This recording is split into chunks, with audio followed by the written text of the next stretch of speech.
Hey everybody. Oop. Hey everybody.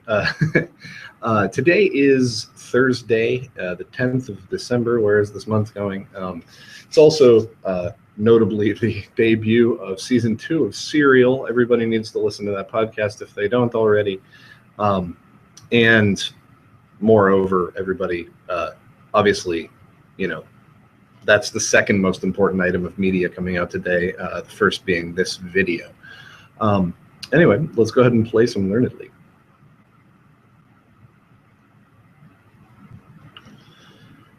Here's match day 20. We're going to zoom, and all right. Question 1. The Japanese era that constitutes the first half of the Japanese Empire lasting from 1868 until 1912, whose rapid modernization formed the foundation for contemporary Japan, is commonly named for what emperor who reigned during the period? Okay, well, that is the Meiji period. He was brought back by the Meiji Restoration that I believe sort of restored the monarchy to power. This is an important, this is just a really important period in Japanese history. I would go ahead and if you didn't know Meiji, like, remember Meiji. It's like really important period. That's definitely correct here. I know it's kind of an easy quiz bowl question. I don't have a good sense of how easy it is for people outside of that. It should do fairly well in A-Rundle because it's kind of a big world history topic. Anyway, question 2.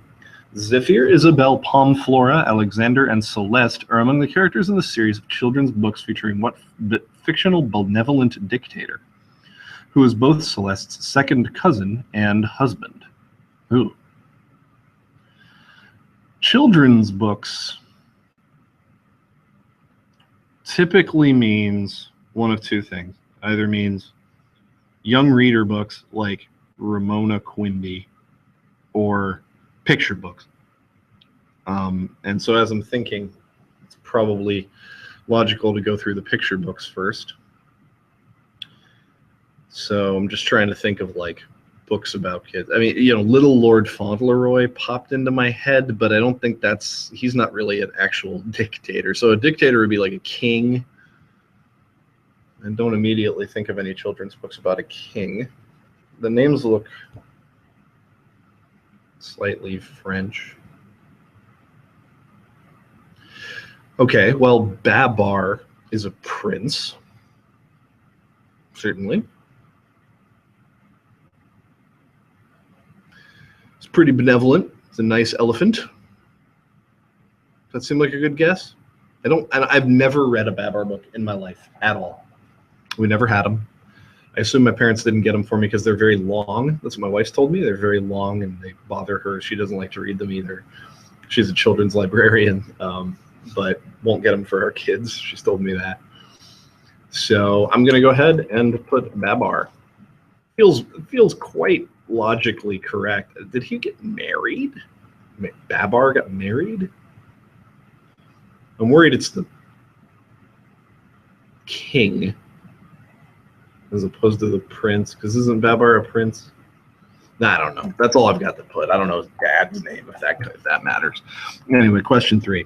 What forbidden city, the birthplace of its namesake dog breed, that helps, and historically Tibet's religious center, is the home of the Potala Palace, the pre-refugee residence of the Dalai Lama?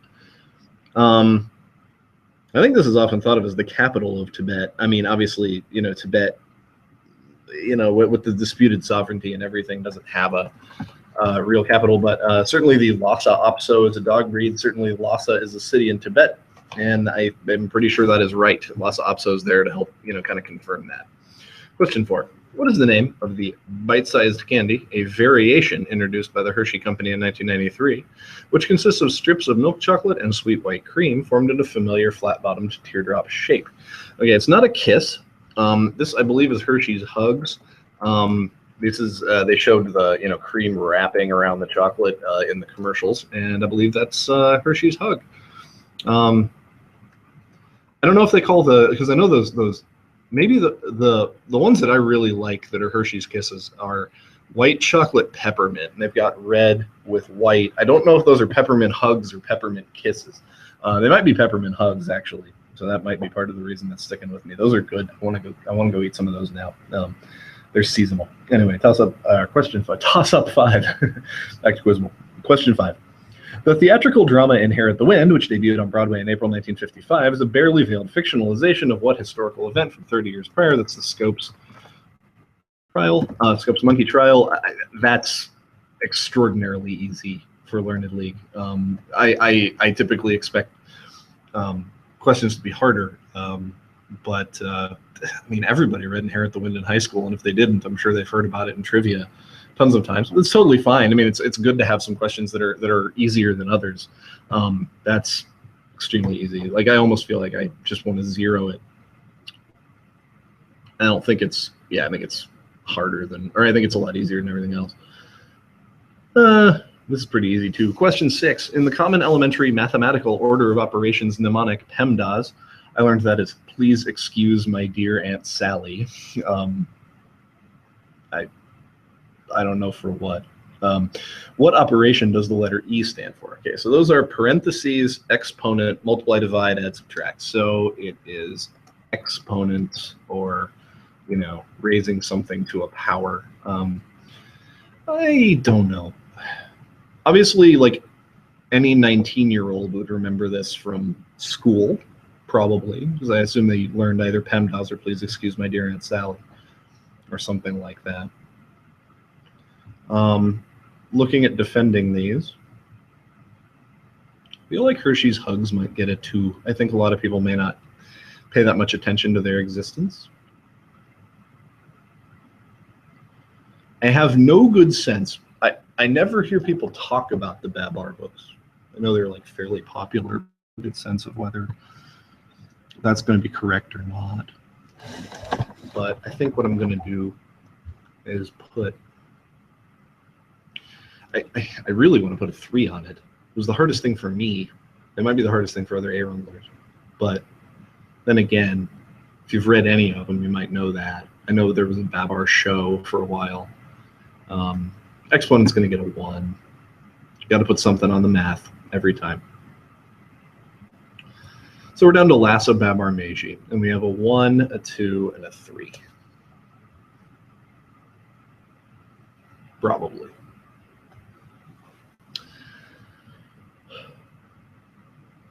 It really would depend on who I'm defending. I think Lhasa and Meiji are almost equivalent in difficulty. I think I am going to put the 3 on Babar. I think it's more likely to trip someone up, or they might not have a good guess for it. Like, because if you haven't read those, or you only read them once, I don't think you got it. I don't think you have a good chance. I think you could easily just kind of be like, what is this? I could be wrong.